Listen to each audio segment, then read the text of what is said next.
If you were to give someone a bit of advice about how to help another person in the context of the compass, what are some of the things that you might say to a person? Yeah, that's a great question. So my mantra that I say to folks who say, I don't know what to do, I don't know what to say, I feel at a loss for words.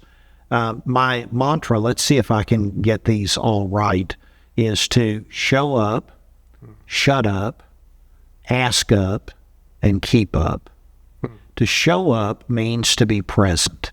I'm pretty sure that most grieving people soon forget what we do or do not say and the actions that we embark on, but they do not forget that we came, that we were present, that we were physically in the same space.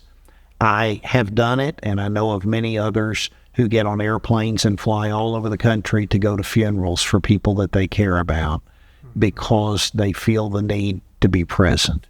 Unfortunately, we think digital kinds of communication makes it the same, and it isn't. There is nothing quite as important as being present. Leaning in, asking questions, which is the second thing, is to show up and shut up. I'm pretty sure that people don't have to get over the stupid things we say if we just don't say them in the first place. And a lot of times that's really hard for us. We feel like we need an answer. We need to give an explanation. And most of the time we simply need to sit with the grief by showing up and shutting up. But then beyond that, I think we want to ask up. So tell me the story. If I knew your wife who died, then it would be really appropriate for me to say, gosh, I remember when Sally and you and Betty and I went here or did this thing. I think it's very appropriate for me to ask, what's been the hardest part of this for you so far?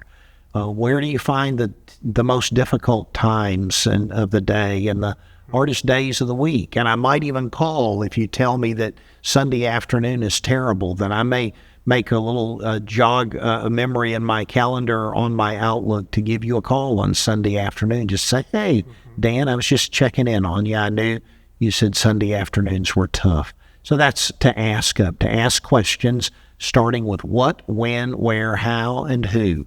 Tell me about how the two of you met. Tell me where you enjoyed going. What are the places what are the things you enjoyed doing?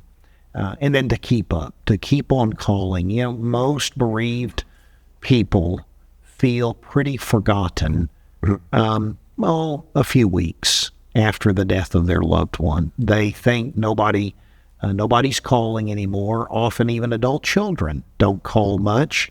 Everybody kind of goes back to their life, but those immediately bereaved people, spouses, children, parents, often feel very, very forgotten. And so if we could just simply say, especially holidays and anniversaries, special events, birthdays, the date of the death. I like to check in on folks a couple of weeks before the anniversary of the death and say, I was thinking about you. I know Bob's death date is coming up, and I just want you to know you're in my prayers or on my heart or in my thoughts or whatever seems appropriate. And just wanted to check on you. And if it's okay, I'll call you that day too. Or if you feel like having lunch, maybe we could go have lunch together. Those kinds of things.